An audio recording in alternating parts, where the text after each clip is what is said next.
Hello friends, welcome to the Exams Made Simple. So we are back with the editorial and explained section discussion of Indian Express for 2nd February and that's right friends. आज हालांकि पूरे paper में budget की काफ़ी बातें हैं लेकिन हम बजट जो है वो आपके हिंदू एनालिसिस में ही डिस्कस करेंगे सर।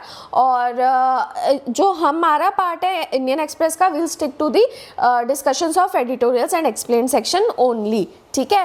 हालांकि वो भी पूरे बजट बेस्ड ही आए हैं और 1-2 दिन तक हो सकता है ये इकोनॉमिक सर्वे बजट वाले ही आए, तो हम उसी चीज़ पे रहेंगे, ओके। एंड आज का कोट है, the beginning is the most important part of any work.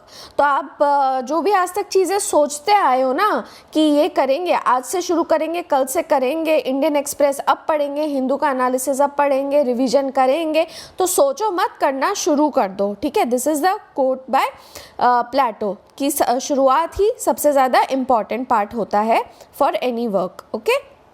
अब शुरू करते हैं एडिटोरियल डिस्कशन से। तो सबसे पहले आया है एडिटोरियल अ रेकनिंग पोस्टपोन। अच्छा, एक और चीज़, आप इस चीज़ का बहुत ज़्यादा टेंशन मत लेना कि जो फैक्ट्स और फिगर्स आए हैं बजट वगैरह में, तो आपको याद रखने हैं। यूपीएससी इन चीज़ों पे ज़्यादा फोकस नहीं करता है कि क्या क्या स्कीम में क्या कहा गया है, क्या प्रोविजंस है, वो क्यों पे ज़्यादा फोकस करते हैं कि क्यों ऐसा किया गया और क्या इससे फाइनली होगा, ठीक है। तो एनालिसिस पे आपको ज़्यादा फोकस करना है। तो फैक्ट्स और फिगर्स जो हैं, जो इम्पॉर्टेंट फैक्ट्स एंड फिगर्स हैं, वो ऑटोमेटिकली रिपीट होते हैं बार बार जब उनके ऊपर डिस्कशन होता है, और अगर कोई नए टर्म्स भी होते हैं तो वो भी रिपीट होते हैं, तो आपको वो ग्रेजुअली याद हो जाएंगे, ओके।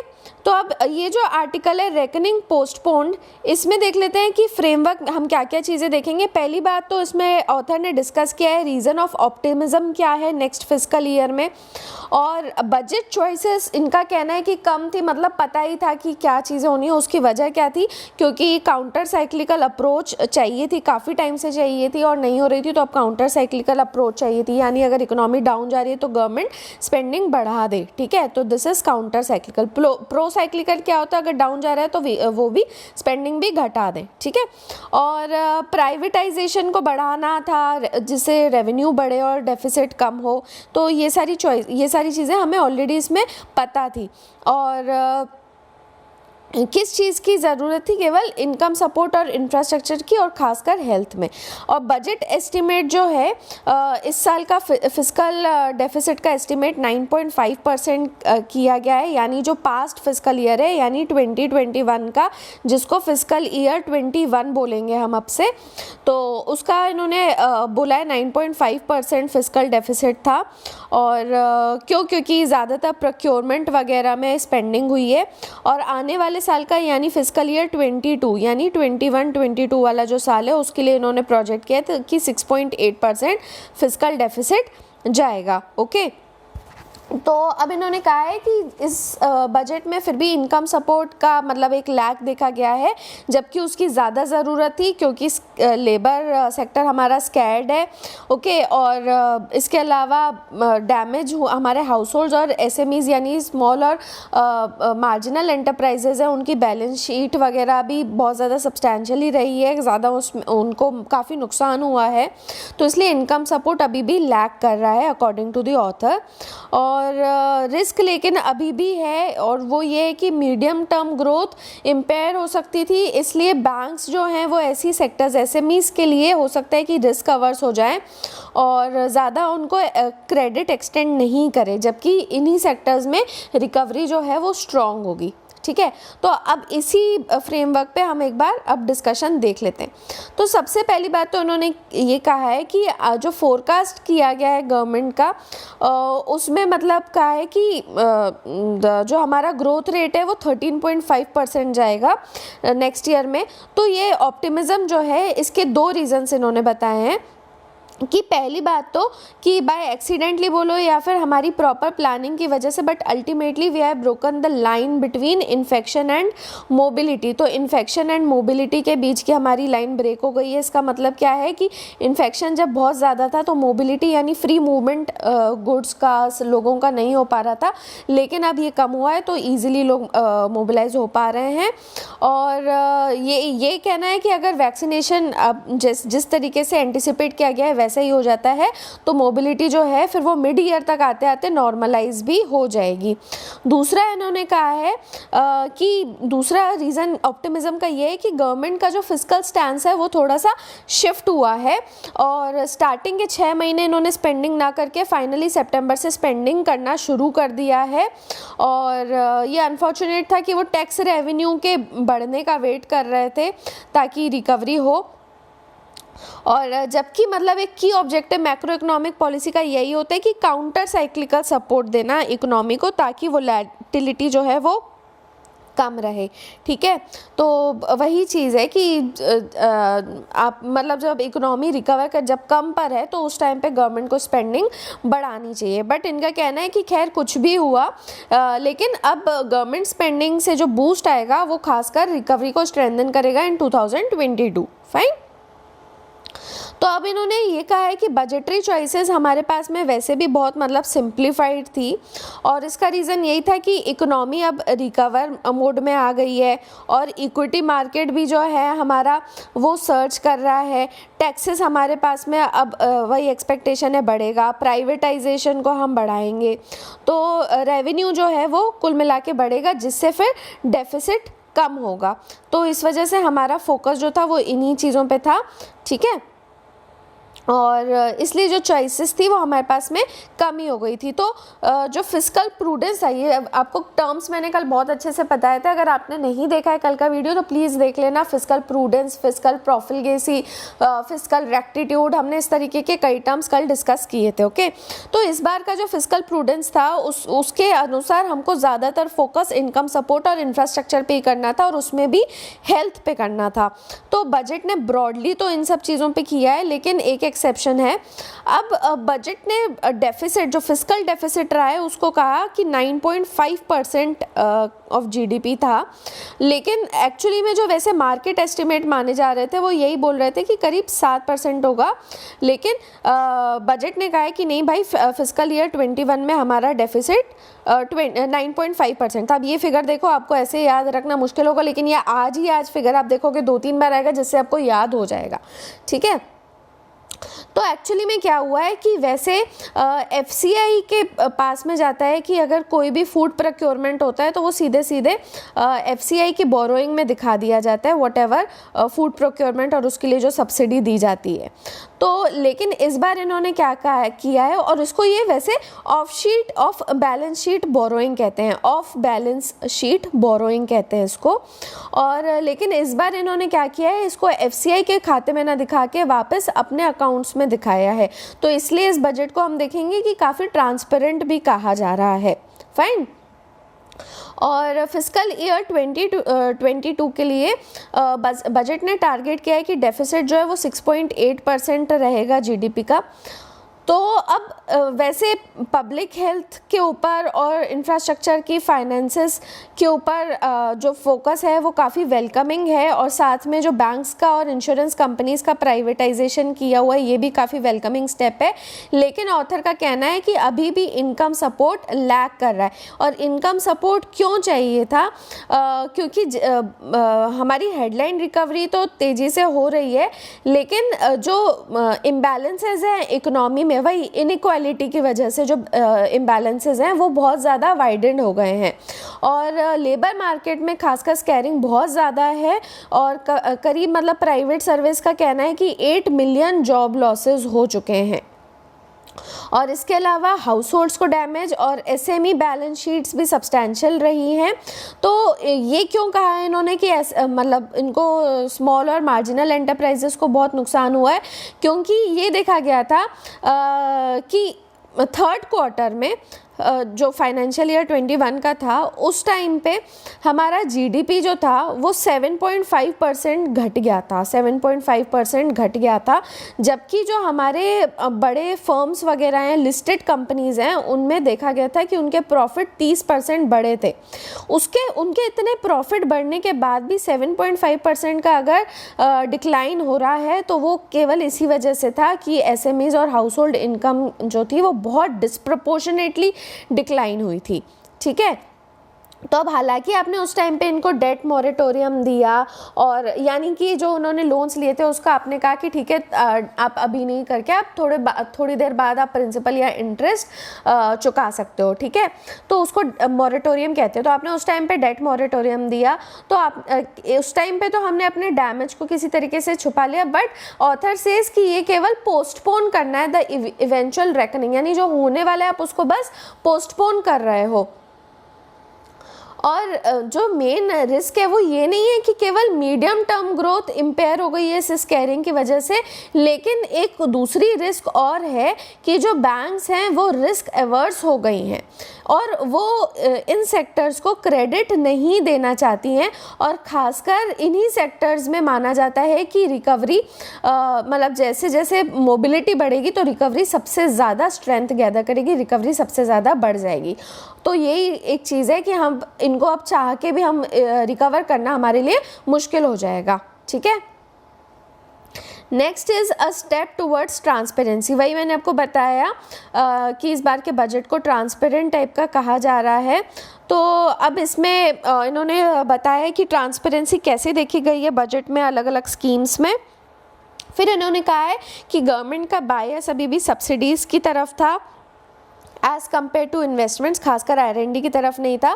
फिर इन्होंने डिबेट की है दो पॉलिसी पॉइंट्स पे, एक तो फूड सब्सिडी पे जहाँ इन्होंने कहा है कि डायरेक्ट कैश ट्रांसफ़र वगैरह होना चाहिए, डाइवर्सिटी होनी चाहिए, और जो बेनिफिशरीज़ के लिए प्राइसेस हैं वो रिवाइज होने चाहिए, और पॉपुलेशन का कवरेज कम होना चाहिए। और दूसरी डिबेट इन्होंने की है यूरिया सब्सिडी को लेके, जहाँ पे उन्होंने यही कहा है कि कैश ट्रांसफ़र कम हो ताकि कैश ट्रांसफ़र ज़्यादा हो, तो सब्सिडीज़ मतलब इस तरीके से ना देके आप कैश डायरेक्ट ट्रांसफ़र करो ताकि लीकेज कम हो और उसका सब ऑप्टिमल यूजेज हो पाए यूरिया का, ठीक है। और इसके अलावा इन्होंने कहा कि R&D एक्सपेंडिचर को भी डबल या ट्रिपल करने की ज़रूरत है अगले 3 साल में। देख लेते हैं सारी चीज़ें। तो सबसे पहली बात ट्रांसपेरेंसी, इन्होंने कहा है कि खासकर एग्री फूड सेक्टर में जो है वो काफ़ी बड़ी है, और इसके लिए इन्होंने अलग अलग रीजंस बताए हैं कि मेन जो सब्सिडी जाती थी वो जाती थी फूड कॉरपोरेशन ऑफ इंडिया की बोरोइंग्स में, ठीक है। मतलब फूड सब्सिडी का जो पूरा पार्ट जाता था, यानी कि बजट में बहुत बड़ा अमाउंट एलोकेट किया जाता था फूड सब्सिडी को, और वो फूड कॉरपोरेशन ऑफ इंडिया की बोरोइंग्स में जाता था जो कि 3 लाख करोड़ क्रॉस कर चुका था, ठीक है। और इसको नॉर्मली हम वही अंडर द कारपेट कर देते थे, क्यों, वही अभी आपको बताया ना, ऑफ बैलेंस शीट के थ्रू हम कर देते थे। और लेकिन इस बार इन्होंने क्या किया है कि इस पूरी चीज़ को क्लियर कर दिया अपने अकाउंट में वो करके ऐड करके, और फिस्कल डेफिसिट ज़्यादा बता के, ठीक है। और दूसरा उसी तरीके से जो फर्टिलाइज़र इंडस्ट्री के अरियर्स थे उसको भी इन्होंने क्लियर कर दिया है। We are not going into the figures क्योंकि काफ़ी ज़्यादा हैं and these are not required, आपको बेसिक अंडरस्टैंडिंग चाहिए। तीसरा इन्होंने कहा है कि जो सबसे ज़्यादा तीसरे पॉइंट पे एक्सपेंडिचर होता है एग्री फूड स्पेस में, वो होता है PM किसान पे हो रहा था, PM किसान सम्मान निधि के ऊपर, जिसमें 75,000 करोड़ जा रहा था, लेकिन अभी देखा गया है कि वो केवल 65,000 करोड़ गया था, और यही अमाउंट अब अगले साल के लिए भी एलोकेट किया गया है। और चौथा जो है प्रधानमंत्री फसल बीमा योजना, उसको भी सेम रखा गया है, और इंटरेस्ट सब्सिडी जो दी जाती थी शॉर्ट टर्म क्रेडिट के ऊपर दी जाती थी फार्मर्स को, उसको भी सेम रखा गया, लेकिन इनका जो है कंपोनेंट काफ़ी कम है, ठीक है। तो आपको एक बात तो यहाँ पे ये समझ में आ गई कि एग्री फूड सेक्टर में फूड हमारे बजट में क्या क्या चीज़ें आती हैं जो कि मेन एलोकेशंस किए जाते हैं, ठीक है। तो फूड सब्सिडी बिल हो गया, और यूरिया सब्सिडी यानी फर्टिलाइज़र सब्सिडी हो गया, फिर जो ये स्कीम्स है PM किसान और PM फसल बीमा योजना, और इसके अलावा इंटरेस्ट सब्सिडी, ठीक है। अब ऑथर ने कहा है कि एक मेजर पॉइंट जो है वो ये है कि ह्यूज बायस देखा गया है टुवर्ड्स सब्सिडीज़, फूड और फर्टिलाइज़र सब्सिडीज़, और PM किसान क्रॉप इंश्योरेंस और इंटरेस्ट सब्वेंशन। तो इसकी जगह पे इन्वेस्टमेंट्स के ऊपर फोकस कम है, ठीक है। तो ये यहाँ पे इन्होंने एलोकेशन भी बताया है कि R&D में आपने केवल 8,514 करोड़ किया है इस साल में, और पिछले साल ही आपने करीब 7,000 करोड़ किया था, 7,500 करोड़ किया था। और ये खासकर इसलिए मतलब बहुत चौंकाने वाली चीज़ है क्योंकि जो R&D पे हमारा एक्सपेंडिचर होता है उससे हमको अक्सर ग्रोथ जो है वो ज़्यादा मिलती है, ठीक है। मतलब 5 to 10 टाइम्स जो ग्रोथ है वो ज़्यादा मिलती है अगर हम एज़ कम्पेयर टू अगर हम उतना ही अमाउंट जो है सब्सिडीज़ पे खर्चा करें, ठीक है। तो इस वजह से जो हमारा ग्रोथ मोमेंटम है, ऑथर का कहना है, वो एग्रीकल्चर में इसलिए कम रहता है क्योंकि इंडिया ज़्यादातर अपना पैसा फ्रीबीज यानी सब्सिडीज़ में दे देता है, जिसका इतना हमको अच्छा रिजल्ट नहीं मिलता है। अब इन्होंने 2 मेजर पॉलिसी पॉइंट्स यहाँ पे उनके ऊपर डिबेट किए। पहला तो है फूड सब्सिडी। तो इन्होंने कहा है कि जो इकोनॉमिक कॉस्ट है जो FCI की रहती है, फूड कॉरपोरेशन ऑफ इंडिया की, चावल और व्हीट में, वो प्रोक्योरमेंट प्राइस से 40% ज़्यादा रहती है। फाइन। तो इनका कहना है कि जो PDS के बेनिफिशरीज़ हैं, आप उनको डायरेक्ट कैश ट्रांसफ़र क्यों नहीं करते हो? डायरेक्ट कैश ट्रांसफ़र आप उनको कर दो और उनको मतलब जैसे स्पेंड करना होगा वो उस तरीके से करेंगे, और आप उसका रेट एक तय कर दो कि जो प्रोक्योरमेंट प्राइस है उसमें आप 25% ऐड करके दे दो। अभी आपका 40% आप एक्स्ट्रा दे रहे हो, आप 25% ऐड करके डायरेक्ट कैश ट्रांसफ़र कर दो। तो इससे क्या है कि एक तो डाइवर्सिफाइड डिमांड होगी, भाई आप उनको चावल और गेहूँ ही दे रहे हो सकते हैं उनको किसी और चीज़ की डिमांड हो। तो इससे क्या होगा कि एग्रीकल्चर में भी डाइवर्सिफिकेशन आएगा क्योंकि डिमांड में डाइवर्सिफिकेशन आएगा। और दूसरा इन्होंने इसी में ही फूड सब्सिडी में ही ये कहा है कि आप जो बेनिफिशरीज़ के प्राइसेस हैं उनको आप रिवाइज़ करो। तो अंत्योदय जो सेक्टर है, अंत्योदय कैटेगरी है, यानी कि जो एक्सट्रीमली मार्जिनल लोग हैं उनके लिए आपने तय किया हुआ है 2 या 3 रुपए पर केजी, जो भी आपने तय किया हुआ है वो तो ठीक है, लेकिन जो बाकी लोग हैं उनको मतलब फूड सब्सिडी का जो प्रोक्योरमेंट प्राइस है उसका कम से कम आधे लेवल पे उनको एटलीस्ट पे करना चाहिए ताकि फूड सब्सिडी जो है उसको मैनेजेबल लेवल पे ला सके। तीसरा इन्होंने कहा है कि अभी सब्सिडी आप जो दे रहे हो वो 60 to 67% लोगों को दे रहे हो, और उसकी जगह पे इस फिगर को आपको कम करके केवल 40% लोगों को सब्सिडी देनी चाहिए। फाइन।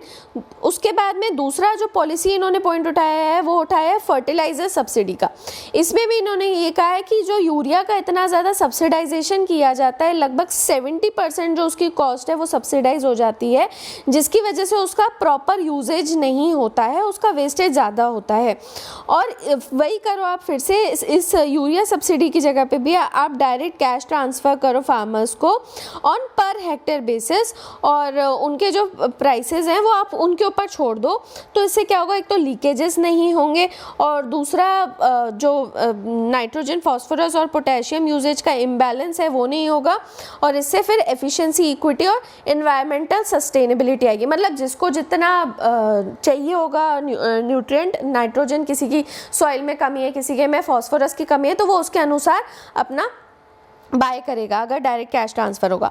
और लास्टली इन्होंने कहा है कि जो R&D के ऊपर एक्सपेंडिचर है उसको आपको दुगना या 3 टाइम्स करने की ज़रूरत है अगले 3 साल में, ठीक है। और अगर मतलब एग्रीकल्चर अगर हम चाहते हैं कि फूड सिक्योरिटी दे नेशनल लेवल पे, और उसके लिए हमको फिर वही सब्सिडीज़ को कंटेन करने की ज़रूरत है। ओके, तो अब आपके लिए आज का क्वेश्चन यही है, you have to discuss the points in favour and against of subsidies. ठीक है, जो इंडिया में सब्सिडीज़ दी जाती हैं आपको उसके प्रोज एंड कॉन्स बताने हैं जो भी सब्सिडीज़ दी जाती हैं। ठीक है, आप इसमें फूड और एग्रीकल्चर सब्सिडीज़ भी इंक्लूड कर सकते हो या फिर दूसरी सब्सिडीज़ को भी आप इसमें बता सकते हो, लेकिन प्रोज एंड कॉन्स क्या हैं इंडियन इकोनॉमी में इसके, तो आपको वो डिस्कस करना है। Next, coming on the ideas page, relying on growth. तो अब यहाँ पे ऑथर ने क्या क्या चीज़ें डिस्कस की है। पहली बात तो इन्होंने रीजंस बताए गवर्नमेंट की लो स्पेंडिंग क्यों थी, और उसके बाद में इन्होंने बताया है कि जो हमारा हेडलाइन फिस्कल डेफिसिट ज़्यादा रहा है, हाई रहा है, उसके रीजंस क्या हैं, पूरे साल जो हमारे स्पेंडिंग प्रोग्राम्स रहे हैं, और दूसरी बात पहली बार हमने ट्रांसपेरेंसी दिखाई है। उसके बाद इन्होंने प्रोजेक्शन बताया है कि किस तरीके से गवर्नमेंट की जो अप्रोच रही है वो कंजर्वेटिव रही है, कि रियल जीडीपी और टैक्स रेवेन्यू अजम्पशन भी जो माना गया है कि वो लोअर ही माना गया है, तो काफ़ी कंजर्वेटिव अप्रोच है, नॉन टैक्स रेवेन्यू रिसीट्स भी कम माने गए हैं। और फिर इसके बाद इन्होंने बताया है कि रीजंस क्या हैं कि फाइनेंशियल ईयर 21 में एक्सपेंडिचर ज़्यादा क्यों हुआ है, और फिर बताया कि एक्सपेंडिचर बजट सेम क्यों रहेगा फाइनेंशियल ईयर 22 में भी, और बजट में गवर्नमेंट ने क्या चीज़ें नहीं की हैं, क्यों नहीं की हैं, ये सारी पॉइंट्स यहाँ पे हम डिस्कस करेंगे। फाइन।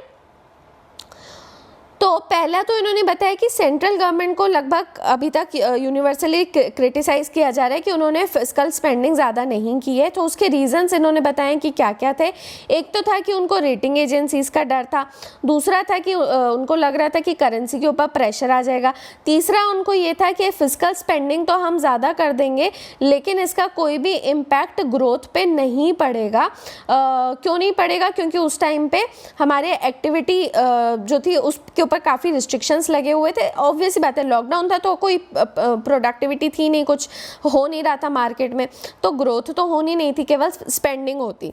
तो अब क्या है, लेकिन गवर्नमेंट ने बताया है कि फिस्कल डेफिसिट टारगेट्स काफ़ी हाई रहे हैं, और उसके रीजंस यही बताएं कि एक तो मल्टी ईयर स्पेंडिंग प्रोग्राम्स रहे हैं, और दूसरा मोर ट्रांसपेरेंसी की वजह से।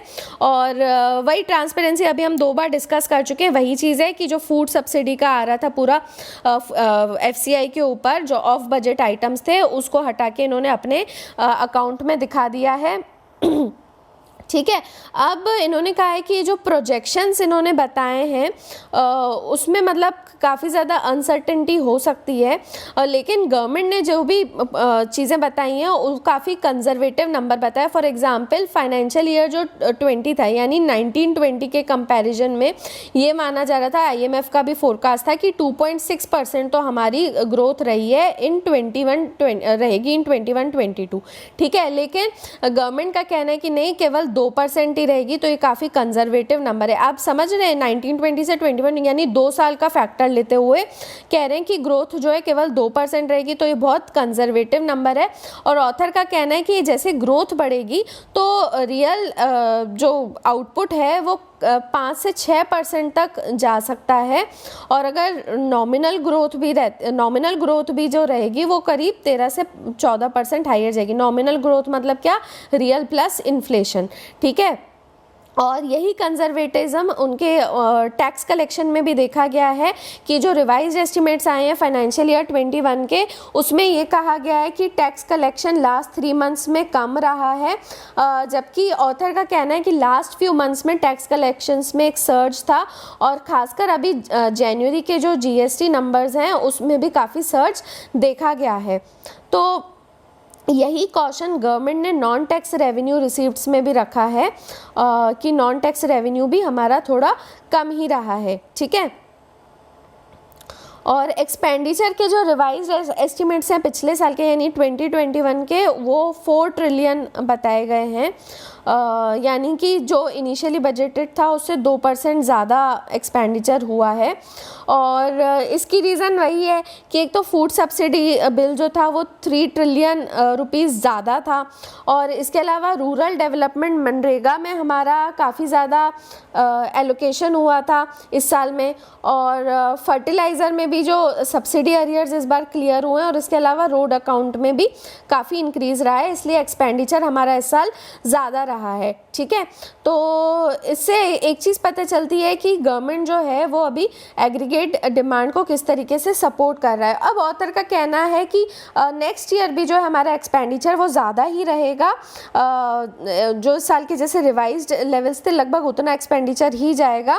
क्यों? क्योंकि पिछले साल ज़्यादा एक्सपेंडिचर हुआ था वो पेंडेमिक के रीजंस की वजह से, जो मनरेगा वगैरह और एक्स्ट्रा फूड सब्सिडी दी गई थी वो पेंडेमिक ट्रिगर्ड था, लेकिन इस बार जो है अब फिर से ज़्यादा एलोकेशन जाएगा टू हेल्थ केयर, क्योंकि अब वही ये वैक्सीन आएगी तो अब पैसा उसमें ज़्यादा जाएगा, और वाटर और सैनिटेशन में भी जाएगा। ठीक है, तो अब इनका कहना है कि नॉर्मल ईयर में क्या होता है, जो टोटल स्पेंडिंग होती है उसका 9/10 जो स्पेंडिंग होती है वो नॉन डिस्क्रिशनरी होती है, यानी कि interest payments, salaries, pensions, defence और जो स्टेट्स को ट्रांसफ़र जाता है और सब्सिडीज़ इसमें ही जाता है। तो अभी लेकिन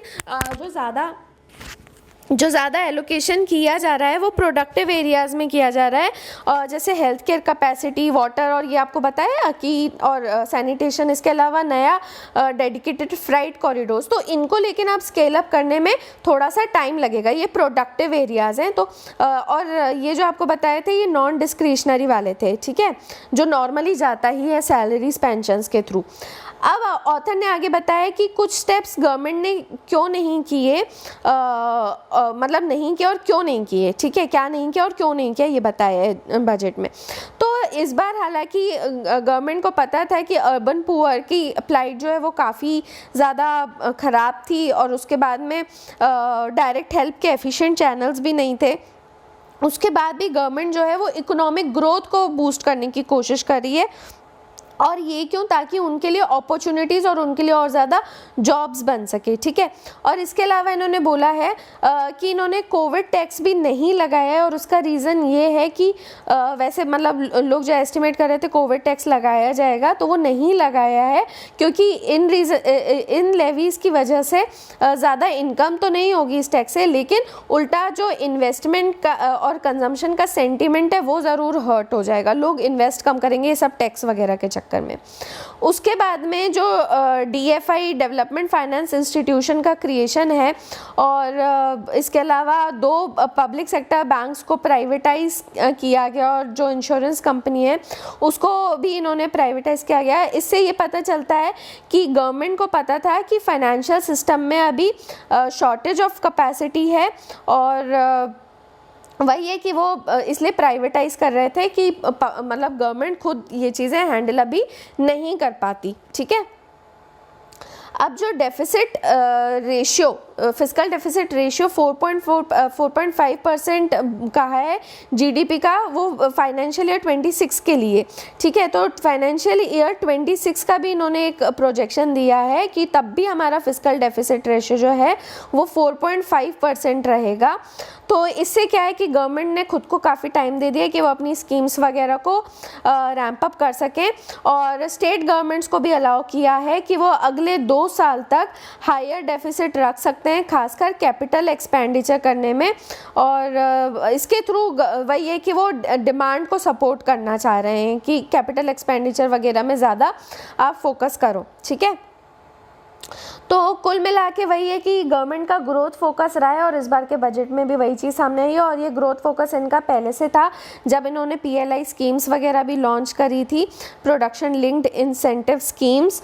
तो और इसके अलावा केवल मतलब ये SMEs वगैरह के लिए नहीं, बल्कि बड़े फर्म्स वगैरह के लिए भी गवर्नमेंट जो है वो काफ़ी ज़्यादा फोकस कर रही है। और वैसे क्या होता था कि इक्वली डिस्ट्रीब्यूट करते थे बेनिफिट्स को, और परफॉर्मेंस टारगेट्स नहीं होते थे, लेकिन इस बार सबके ऊपर फोकस किया जा रहा है, और जो छोटे फर्म्स हैं उनको भी मॉनेटरी इंसेंटिव्स दिए जा रहे हैं, और बड़े फर्म्स के ऊपर भी फोकस किया जा रहा है। ठीक है, अब पहुंचते हैं सीधे एक्सप्लेन सेक्शन में। तो ये सब चीज़ें जो बीच में आई थी वो बजट की थी, तो वो सर डिस्कस करेंगे। ठीक है ना, how budget maps spending route out of pandemic. ठीक है, तो देख लेते हैं, यहाँ पे क्वेश्चन एंड आंसर्स हैं। तो सबसे पहले इन्होंने बताया है कि स्टेट ऑफ इकोनॉमी क्या है अकॉर्डिंग टू 21-22 बजट। तो बजट के अनुसार इंडियन इकोनॉमी जो है वो मोर देन 7% कॉन्ट्रैक्ट की है इस फाइनेंशियल ईयर में। ये शार्प कॉन्ट्रैक्शन रहा है, और जबकि पिछले 3 साल से डिसेलरेशन हो ही रहा था GDP ग्रोथ में, और इस बार और इतना शार्प कॉन्ट्रैक्शन होने की वजह से it is a blow to the government finances. और इस साल में फिस्कल डेफिसिट वही है कि जंप किया है 3.5% से टू 9.5%। फिजिकल डेफिसिट क्या मेजर करता है? It measures of how much the government has to borrow in order to plug the gap between its revenues and expenses. जो डेफिसिट है रेवेन्यू, जो मतलब टैक्स और नॉन टैक्स से जो भी उनका रेवेन्यू आ रहा है और जो एक्सपेंडिचर हो रहा है गवर्नमेंट का, उसमें जो गैप है उसको प्लग करने के लिए कितना बोरोइंग करनी पड़ेगी। तो जहाँ FRBM एक्ट आया था, physical responsibility and budget management act, उसमें कहा गया था कि फिजिकल डेफिसिट को केवल 3% पे रखने की ज़रूरत है।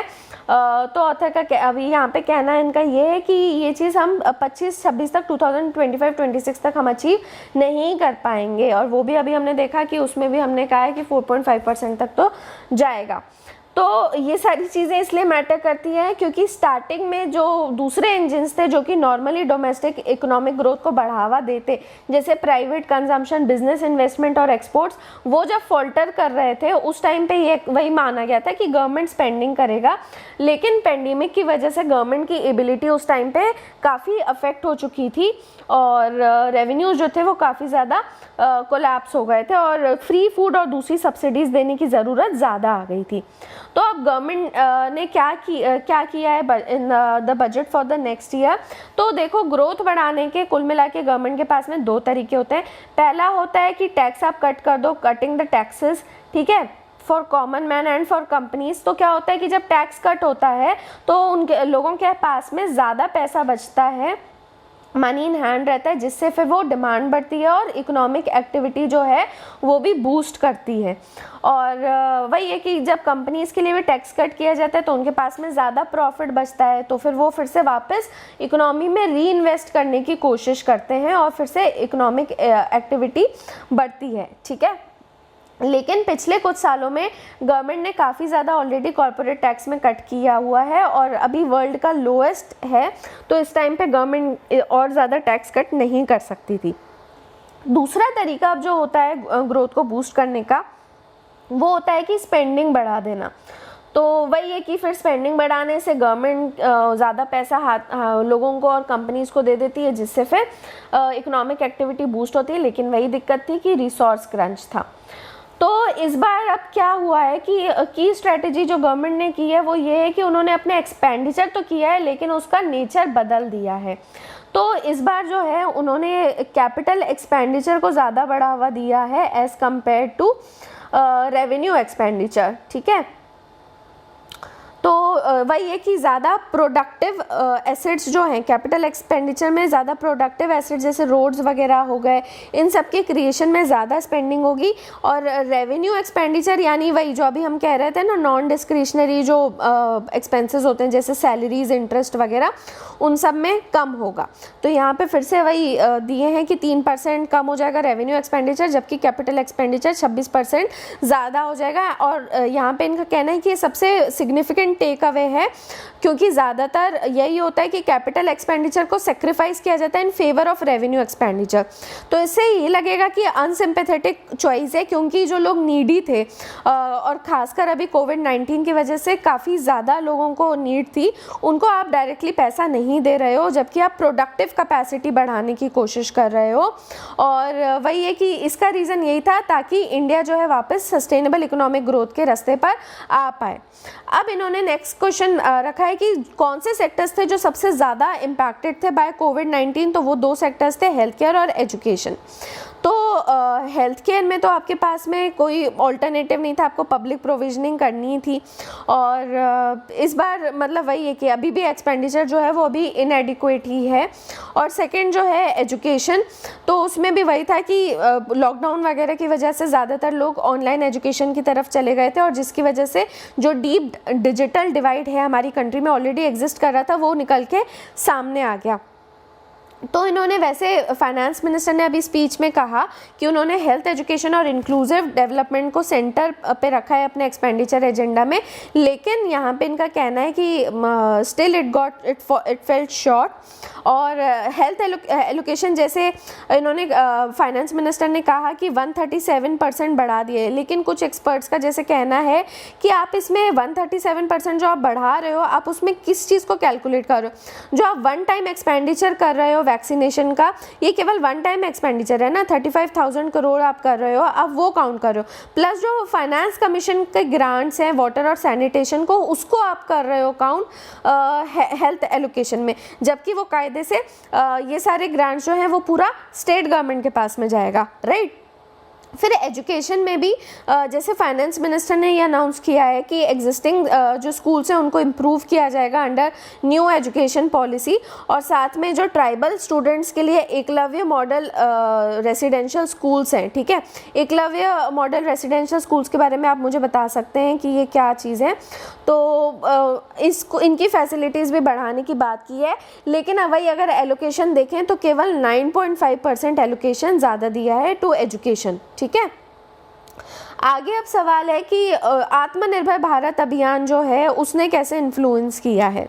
तो आत्मनिर्भर अभियान जो था वो इसीलिए ही था कि डोमेस्टिक इंडस्ट्रीज़ को प्रमोट किया जाए, और वो कैसे किया जा सकता है, या तो इम्पोर्टेड गुड्स को प्रिवेंट किया जाए इम्पोर्ट ड्यूटीज़ बढ़ा के, या फिर जो डोमेस्टिक प्रोड्यूसर हैं डोमेस्टिक कंपनीज़ हैं उनके लिए जो बाहर से आने वाले इम्पोर्ट्स जो गुड्स होते हैं, जो मतलब कहना चाहिए कि रॉ फॉर्म में आते हैं, उसको चीप किया जाए by reducing the import duties, finish products के लिए बढ़ा दिया जाए और रॉ गुड्स के लिए उसको कम कर दिया जाए, ठीक है। तो अब फाइनेंस मिनिस्टर ने ये कहा है कि जो ज़्यादातर इंडस्ट्रीज़ हैं उनको काफ़ी ज़्यादा वो हिट हो गई थी because of iron and steel prices, sharp rise in iron and steel prices. तो इसकी वजह से इन्होंने कस्टम्स ड्यूटी जो है स्टील और आयरन पे उसको घटा दिया है टू 7.5%, और उसी तरीके से जो स्टील स्क्रैप है उसके ऊपर भी ड्यूटी को बिल्कुल एग्जेम्प्ट कर दिया गया है, ठीक है। और कॉपर स्क्रैप के ऊपर भी ड्यूटी 5% से घटा के 2.5% कर दी है। उसी तरीके से डोमेस्टिक टेक्सटाइल इंडस्ट्री को हेल्प करने के लिए जो नायलॉन चिप्स, नायलॉन फाइबर, ये सारी चीज़ें आती थी उस पर कस्टम्स ड्यूटी को घटा दिया है। और जो MSMEs हैं लेदर इंडस्ट्री में, उसमें इंपोर्ट्स के ऊपर एग्जेम्पशन हटा दिया है। और क्योंकि जो यहाँ पे हमारे डोमेस्टिकली प्रोड्यूस होते हैं वो काफ़ी अच्छी क्वांटिटी और क्वालिटी में होते हैं, और जो फिनिश्ड सिंथेटिक जेम स्टोन्स हैं उसके ऊपर कस्टम ड्यूटी बढ़ा दी है ताकि डोमेस्टिक प्रोसेसिंग उनकी हो सके। और फार्मर्स को बेनिफिट करने के लिए कॉटन पे और सिल्क पे भी जो कस्टम ड्यूटी है उसको इन्होंने रेस कर दिया है, ठीक है। तो आई होप आप ये समझ गए होंगे कि कुछ चीज़ों पर रेस क्यों किया और कुछ चीज़ों पर घटाया क्यों है। रेस इन्होंने इसीलिए किया है कस्टम्स ड्यूटी को कि ताकि बाहर से आप कम इंपोर्ट करो और यहाँ पे जो डोमेस्टिकली प्रोड्यूस्ड है उसको ज़्यादा यूज़ करो, ठीक है। Now what about medium and long term reforms. तो वही है कि डायरेक्ट मैनर में तो ये ग्रोथ को बूस्ट नहीं कर सकते थे, तो यहाँ पे इन्होंने लेकिन सिग्निफिकेंट कुछ स्ट्रक्चरल रिफॉर्म्स लिए हैं, और उसमें से 3 की डेवलपमेंट्स जो हैं वो नोट करने की ज़रूरत है। पहली बात तो ये कि जो उन्होंने अपना फिस्कल डेफिसिट है उसको काफ़ी ज़्यादा वही ट्रांसपेरेंट तरीके से उसको पेश किया है, और ये जो कोविड-19 डिस्ट्रप्शन है इसका यूज़ करते हुए, वैसे वो नहीं दिखाते पहले से फिस्कल डेफिसिट हो सकता है बहुत ज़्यादा हो रहा हो, लेकिन वही ऑफ बैलेंस शीट करके हटा देते थे। तो अब कोविड-19 का वो देके इन्होंने ये चीज़ एटलीस्ट ट्रांसपेरेंटली पेश की है, तो उससे असेस करना अब ईजी हो जाएगा, ठीक है। दूसरा जो इन्होंने प्राइवेटाइजेशन किया है पब्लिक सेक्टर बैंक्स का और एक जनरल इंश्योरेंस कंपनी का, इससे 2 चीज़ें समझ में आती है कि एक तो NPAs जो हैं वो हमारे अभी भी काफ़ी बढ़ रहे हैं, और गवर्नमेंट के लिए बहुत ज़्यादा मुश्किल है इसको बार बार जो गवर्नमेंट ओन्ड बैंक्स हैं उनको बार बार रिकैपिटलाइज करना, और ख़ासकर जब उसके गवर्नमेंट के खुद के फाइनेंसेस जो हैं वो काफ़ी ज़्यादा क्रंच में जा रहे हैं। और दूसरा ये भी समझ में आता है कि जो गवर्नमेंट का लिमिटेड रोल होना चाहिए इंडियन बैंकिंग और इंश्योरेंस सेक्टर में, वो उस चीज़ को भी गवर्नमेंट एक्नॉलेज कर रहा है। तीसरी चीज़ जो काफ़ी की रिफॉर्म हुआ है वो ये है कि जो पब्लिक सेक्टर प्राइवेटाइजेशन के लिए ही गवर्नमेंट ने डिसाइड किया है कि एक नया DFI यानी डेवलपमेंट फाइनेंस इंस्टीट्यूशन बनाया जाएगा। तो ये DFI का रोल क्या होगा कि इंफ्रास्ट्रक्चर प्रोजेक्ट जो हैं उनको फंड करना। तो ऐसा नहीं है कि पहले किया है, पहले लेकिन जो बैंक्स करते थे इंफ्रास्ट्रक्चर प्रोजेक्ट्स में जनरली क्या होता है कि लॉन्ग टर्म की फाइनेंसिंग चाहिए होती है, ठीक है। तो पब्लिक सेक्टर बैंक्स क्या करते थे, जब वो अपने डिपॉजिट्स वगैरह लेते थे तो वो शॉर्ट टर्म के लेते थे, लेकिन जब लोन देते थे तो वो लॉन्ग टर्म का देते थे। तो इससे क्या होता था कि बैंक्स में NPAs की प्रॉब्लम बहुत ज़्यादा बढ़ गई थी। तो इन सब मिस्टेक्स का ध्यान देना चाहिए और नया DFI जो है वो केवल इस चीज़ के ऊपर ही फोकस करेगा, केवल इंफ्रास्ट्रक्चर प्रोजेक्ट्स के ऊपर। लास्ट क्वेश्चन ये पूछा है कि क्या बजट हेल्प करेगा इन क्रिएटिंग मोर एम्प्लॉयमेंट।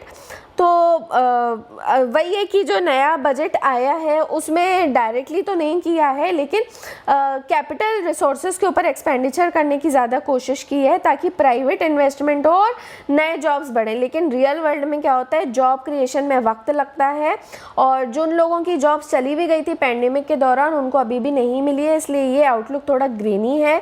और इसी वजह से वही है कि जो इकोनॉमिक रिकवरी है खासकर इंडिया में जो जिस तरीके से होती है, तो वो अभी भी हमारे यहाँ पे ऐसा नहीं है कि एकदम से बहुत तेज़ी से जॉब्स वगैरह बन जाएं, ठीक है। तो इसलिए अभी भी एम्प्लॉयमेंट कितना बढ़ेगा ये चीज़ देखना बाकी है।